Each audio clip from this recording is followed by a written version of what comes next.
Om Shanti 29 August 2024 প্রাতঃমূল্যে বাপ-দাদা Madhuban. মিষ্টি বাচ্চারা, তোমরা এখানে পড়াশোনা করতে এসেছো। তোমাদের চোখ বন্ধ করে পড়াশোনার প্রয়োজন নেই, পড়াশোনা চোখ খুলে করতে হয়। প্রশ্ন: বাচ্চারা, ভক্তিমার্গে এমন কোন অভ্যাস ভক্তদের মধ্যে থাকে যা এখন তোমাদের মধ্যেই থাকা উচিত নয়? উত্তর: ভক্তিতে যে কোনো দেবতার মূর্তির সামনে দাঁড়িয়ে কিছু না কিছু চাইতে থাকে। তাদের মধ্যে ভিক্ষা করার অভ্যাস হয়ে যায়। লক্ষ্মীর সামনে দাঁড়িয়ে ধনভিক্ষা করবে, কিন্তু তাতে প্রাপ্তি কিছু নেই। বাচ্চারা, এখন তোমাদের এই অভ্যাস নেই। আমরা তো বাবার অবিনাশী উত্তরাধিকারের অধিকারী। তোমরা সত্যিকারের বিচিত্র। পিতাকে দেখতে থাকো, সেটাই তোমাদের সত্যিকারের উপার্জন। ওম শান্তি। তাদের পিতা বসে আত্মাদের বোঝান, এই হলো পাঠশালা। এখানে কোনো চিত্র অর্থাৎ দেহধারীকে দেখবে না। এখানে কাউকে দেখলেও বুদ্ধি যেন ওইদিকে থাকে, যার কোনো চিত্র নেই। স্কুলে বাচ্চাদের অ্যাটেনশন সর্বদা টিচারের দিকে থাকে, কারণ তিনি পড়ান, তাই তার কথা অবশ্যই শুনতে হবে আর তারপর রেসপন্সও করতে হবে। যখন টিচার প্রশ্ন জিজ্ঞাসা করবে তখন স্টুডেন্ট ইশারা করবে, তাই না? আমি উত্তর বলছি। এখানে হলো বিচিত্র স্কুল, কারণ এখানকার পঠন পাঠনও বিচিত্র। যিনি পড়ান তার কোনো চিত্র নেই, তাই চোখ খুলেই পড়তে বসা উচিত, তাই না? স্কুলে টিচারের সামনে কি কেউ চোখ বন্ধ করে বসে? ভক্তি মার্গে চোখ বন্ধ করে মালা জপ ইত্যাদি করে। সন্ন্যাসীরাও চোখ বন্ধ করে বসে। তারা নারীদের দিকে দৃষ্টিপাতও করে না, যাতে মন সেই দিকে চলে না যায়। কিন্তু আজকাল দুনিয়াও তমপ্রধান। বাচ্চারা, বাবা তোমাদেরই বোঝান, এখানে তোমরা যদিও শরীরকে দেখো, কিন্তু বুদ্ধি সেই বিচিত্রের স্মরণে থাকে। এমন কোনো সাধু সন্ত নেই যারা শরীরকে দেখলেও স্মরণ সেই বিচিত্রকেই করে। তোমরা জানো, এই রথে এসে সেই বিচিত্র বাবা আমাদের পড়ান। তিনি বলেন, আত্মাই সব কিছু করে, শরীর কিছু করে না, আত্মা শোনে। আধ্যাত্মিক জ্ঞান বা লৌকিক জ্ঞান আত্মাই শোনে এবং শোনায়। লৌকিক টিচারও আত্মাই হয়। শরীরের দ্বারা লৌকিকে পড়া পড়ে, সেও আত্মাই পড়ে। আত্মাই ভালো বা খারাপ সংস্কার ধারণ করে। শরীর তো ভস্ম হয়ে যায়, এ কথা কোনো মানুষ জানে না। তাদের তো দেহাভিমান থাকে, আমি অমুক, আমি প্রাইম মিনিস্টার। কখনো এভাবে বলবে না, আমি আত্মা, এই প্রাইম মিনিস্টারের শরীর ধারণ করেছি। এও শুধু তোমরাই বুঝতে পেরেছ। সবকিছু আত্মাই করে। আত্মা অবিনাশী। এখানে শরীর ধারণ করেছ স্বভূমিকা পালন করার জন্য। তাই আত্মা যদি না থাকে, তাহলে শরীর কিছুই করতে পারবে না। আত্মা যখন শরীর পরিত্যাগ করে, তখন শরীর একটি লাশ হয়ে যায়। আত্মাকেই চোখ দিয়ে দেখতে পাওয়া যায় না, এ তো সূক্ষ্ম। তাই বাবা বলেন, বুদ্ধির দ্বারা বাবাকে স্মরণ করো। তোমাদের বুদ্ধিতেও আছে, যে আমাদের শিব বাবা পড়ান এনার মাধ্যমে। এ অতি সূক্ষ্ম বুঝবার মতো বিষয়। কেউ সঠিকভাবে বোঝে, কেউ বোঝে না। এখানে বোঝার মতো অনেক কিছু আছে। অল্প অর্থাৎ ভগবান। শুধু ভগবান বা ঈশ্বর বললে সেই বাবার সম্বন্ধ স্থাপিত হয় না। এই সময় সকলেই প্রস্তর বুদ্ধি সম্পন্ন, কারণ রচয়িতা বাবা আর রচনার আদি মধ্য অন্তকে জানে না। এই দুনিয়ার হিস্ট্রি জিওগ্রাফি পুনরাবৃত্তি হতে থাকে। এখন সঙ্গম যুগ, এ কথা কেউ জানে না। তোমরাই জানো, পূর্বে আমরাও জানতাম না। এখন বাবা এখানে তোমাদের জ্ঞানের দ্বারা শৃঙ্গার করেন। পুনরায় এখান থেকে বাইরে যখন যায়, তখন মায়ার রূপী ধুলায় লুটিয়ে পড়ে জ্ঞান শৃঙ্গার নষ্ট করে দেয়। বাবা তো শৃঙ্গার করেন, কিন্তু নিজের পুরুষার্থ করা উচিত। অনেক বাচ্চারা মুখে এমন বলে যেন জঙ্গলি, মনে হয় যেন শৃঙ্গার করা হয়নি, সব ভুলে যায়। লাস্ট নম্বরে অর্থাৎ পিছনে যে স্টুডেন্ট বসে থাকে, পড়াশোনায় তার বেশি মন থাকে না। হ্যাঁ, কারখানা ইত্যাদিতে কাজ করে ধনবান তো হয়ে যায়, কিন্তু তারা কিছু অধ্যয়ন করেনি। এ তো অতি উচ্চ পড়া, পঠন পাঠন ব্যতীত ভবিষ্যপদ লাভ করতে পারে না।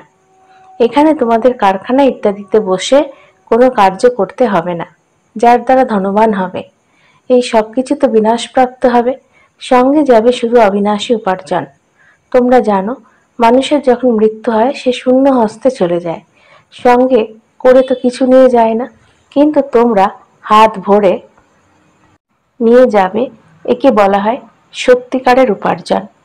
তোমাদের এই সত্যিকারের উপার্জন হয় 21 জন্মের জন্য, অসীম জগতের পিতাই তোমাদের সত্যিকারের উপার্জন করান।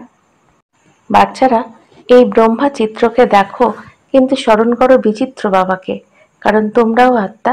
তাই আত্মা তার নিজের পিতাকেই দেখে, ওনার কাছেই পড়ে। আত্মার পরমাত্মাকে তোমরা দেখো না, কিন্তু বুদ্ধির দ্বারা জেনে যাও। আমরা অর্থাৎ আত্মারা হলাম অবিনাশী, এই শরীর বিনাশী। বাচ্চারা, এই বাবা যদিও সম্মুখে তোমাদের দেখে, কিন্তু বুদ্ধিতে রয়েছে যে আমি আত্মাদের বোঝাই। বাচ্চারা, বাবা এখন তোমাদেরকে যা শেখান তা সর্বৈব সত্য, এর মধ্যে এক রতিও মিথ্যা নেই। তোমরা সত্যখণ্ডের মালিক হয়ে যাও। এ হলো মিথ্যাখণ্ড। মিথ্যাখণ্ড হলো কলিযুগ, সত্যখণ্ড হলো সত্যযুগ। রাত দিনের পার্থক্য। সত্যযুগে দুঃখের কোনো কথা নেই, নাম হলো সুখধাম। ওই সুখধামের মালিক তো অসীম জগতের বাবাই বানাবেন, ওনার কোনো শরীর নেই। আর সকলেরই চিত্র রয়েছে, তাতে কি ওনার আত্মার নামের কোনো পরিবর্তন হয়েছে? ওনার নাম হলো শিব, আর সব আত্মাকে আত্মাই বলা হয়, বাকি নাম শরীরের হয়। শিবলিঙ্গ নিরাকারেরই প্রতীক, জ্ঞানের সাগর, শান্তির সাগর। এ হলো শিবের মহিমা। তিনি হলেন পিতা। তাহলে পিতার কাছ থেকে অবশ্যই উত্তরাধিকার প্রাপ্ত হবে। এক রচনা উত্তরাধিকার প্রাপ্ত করতে পারে না আরেক রচনার কাছ থেকে। রচয়িতা তার নিজের সন্তানদের উত্তরাধিকারে অর্পণ করবেন। নিজের সন্তান থাকতে কি ভাইয়ের সন্তানকে উত্তরাধিকার দেবে? এখানেও অসীম জগতের পিতা তার অসীম জগতের সন্তানদের উত্তরাধিকার দেন। এ হলো পড়াশোনা, তাই না? যেমন লৌকিক পড়াশোনার দ্বারা মানুষ ব্যারিস্টার ইত্যাদি হয়, যিনি পড়ান তার সঙ্গে পড়াশোনার সঙ্গে যোগাযোগ থাকে। এখানে তো যিনি পড়ান তিনি বিচিত্র, তোমরা আত্মারাও বিচিত্র। বাবা বলেন আমি আত্মাদের পড়াই। তোমরাও জানো বাবা আমাদের পড়ান, বাবা একবারই এসে পড়ান। আত্মাই তো পড়ে, তাই না? দুঃখ সুখ আত্মাই ভোগ করে, কিন্তু শরীরের দ্বারা। আত্মা বেরিয়ে গেলে তখন শরীরকে যতই মারো যেন মনে হয় মাটিকে মারছে। তাই বাবা বারংবার বোঝান, নিজেকে আত্মা নিশ্চয় করে বাবাকে স্মরণ করো। বাবা এই কথা জানেন, নম্বরের ক্রমানুসারে সকলে ধারণ করে। কেউ তো এমন যেন একদম বুদ্ধ, কিছুই বোঝে না। জ্ঞান তো অতি সহজ, অন্ধ বিকলাঙ্গ পঙ্গু এই জ্ঞান বুঝতে পারে, কারণ এ তো আত্মাকে বোঝানো হয়। আত্মা বিকলাঙ্গ বা পঙ্গু হয় না, শরীর এমন হয়। বাবা বসে কত ভালোভাবে বোঝান, কিন্তু ভক্তি মার্গের চোখ বন্ধ করে বসার অভ্যেস রয়ে গেছে। তাই এখানেও চোখ বন্ধ করে বসে, যেন নেশাচ্ছন্ন। বাবা বলেন চোখ বন্ধ করো না, সম্মুখে চিত্র দেখলেও বুদ্ধির দ্বারা বাবাকে স্মরণ করো, তবেই বিকর্ম বিনাশ হবে। কত সহজ। যদিও বলে বাবা আমরা স্মরণ করতে পারি না। আরে, লৌকিক পিতা যার কাছ থেকে পার্থিব জগতের উত্তরাধিকার পাও, তাকে তো মৃত্যু পর্যন্ত স্মরণ করো। আর ইনি তো সকল আত্মাদের অসীম জগতের পিতা, ওনাকে স্মরণ করতে পারো না? যাকে আহ্বান করো গডফাদার, গাইড মি। বাস্তবে কথা বলাও ভুল। বাবা তো আর একজনের গাইড নন, তিনি অসীম জগতের গাইড। একজনকে কি লিবারেট করবেন? না, তা করবেন না। বাবা বলেন আমি এসে সকলের সদ্গতি করি, আমি আসি সকলকে শান্তিধামে ফেরত পাঠিয়ে দিতে। এখন চাওয়ার কোনো প্রয়োজন নেই। তিনি অসীম জগতের বাবা, ওরা পার্থিব জগতে এসে আমি আমি করতে থাকে। হে পরমাত্মা, আমাকে সুখ দাও, দুঃখ দূর করো, আমরা পাপী নিজ, তুমি দয়া করো। বাবা বলেন আমি অসীম জগতের পুরনো সৃষ্টিকে নতুন বানাতে এসেছি। নতুন সৃষ্টিতে দেবতারা থাকে, আমি 5000 বছর পরে আসি। যখন তোমরা সম্পূর্ণ পতিত হয়ে যাও, এ হলো আসুরি সম্প্রদায়। সত্য গুরু হলেন একজনই, যিনি সত্য বলেন। তিনি বাবাও, টিচারও, সদ্গুরু। বাবা বলেন এই মাতারাই স্বর্গের দ্বার খুলবে, লেখাও আছে গেটওয়ে টু হেভেন। কিন্তু একথা মানুষ বুঝতে পারে কি? না, পারে না। তারা নরকে পড়ে রয়েছে, তাই না? তবেই তো ডাকে। এখন বাবা তোমাদের স্বর্গে যাওয়ার পথ বলে দিচ্ছেন। বাবা বলেন আমি আসি পতিতদের পবিত্র বানাতে আর ফিরিয়ে নিয়ে যেতে। এখন নিজেকে আত্মা নিশ্চয় করে বাবাকে স্মরণ করো, তবেই তোমাদের পাপ মোচন হবে। সকলকে একই কথা শোনাও। বাবা বলেন মায়াজিৎ জগজ্জিৎ হও। আমি তোমাদের সকলকে জগতের মালিক হওয়ার রাস্তা বলে দিই। পুনরায় দীপাবলিতে লক্ষ্মীর পুজো করে, তার থেকে ধন ভিক্ষা করে। এমন বলে না যে স্বাস্থ্য ভালো করো, আয়ু দীর্ঘ করো। তোমরা তো বাবার থেকে অবিনাশী উত্তরাধিকার নাও, আয়ু কত দীর্ঘ হয়ে যায়। এখন হেলথ, ওয়েলথ, হ্যাপিনেস সব দিয়ে দেন। ওরা তো লক্ষ্মীর থেকে শুধু ধনভিক্ষা করে, তা পাওয়া যায় কি? না, পাওয়া যায় না। এ এক অভ্যাসে দাঁড়িয়ে গেছে। দেবতাদের সম্মুখে যাবে ভিক্ষা করতে, এখানে তোমাদের বাবার থেকে কিছুই চাইতে হয় না। বাবা তোমাদের বলেন, মামেকম স্মরণ করলে মালিক হয়ে যাবে, আর সৃষ্টিচক্রকে জানলে চক্রবর্তী রাজা হয়ে যাবে। দৈবী গুণ ধারণ করতে হবে, এতে মুখে কিছু বলার দরকার হয় না। বাবার থেকে যখন স্বর্গের উত্তরাধিকার পাওয়া যায়, তখন তোমরা এদের পূজা এখন করবে কি? তোমরা জানো আমরাই স্বয়ং এমন হব, তাহলে 5 তত্ত্বের পূজা কেন করব? এখন তোমরা মন্দির ইত্যাদিতে আর যাবে না। বাবা বলেন, এইসব হলো ভক্তি মার্গের সামগ্রী। জ্ঞানে তো একটাই কথা, মামেকম স্মরণ করো। ব্যাস, স্মরণের দ্বারাই তোমাদের পাপ মোচন হবে। তোমরা শতপ্রধান হয়ে যাবে। তোমরাই সর্বগুণ সম্পন্ন ছিলে, পুনরায় এমন হতে হবে। এও বোঝে না। প্রস্তর বুদ্ধি সম্পন্নদের জন্য বাবাকে কত মাথা চাপড়াতে হয়, এদের নিশ্চয়ই হওয়া উচিত। এ কথা কোনো সাধু সন্ত ইত্যাদিরা বলতে পারে না, একমাত্র বাবা ছাড়া। ইনি কি ঈশ্বর, ব্রহ্মা বাবা? না, তা নন।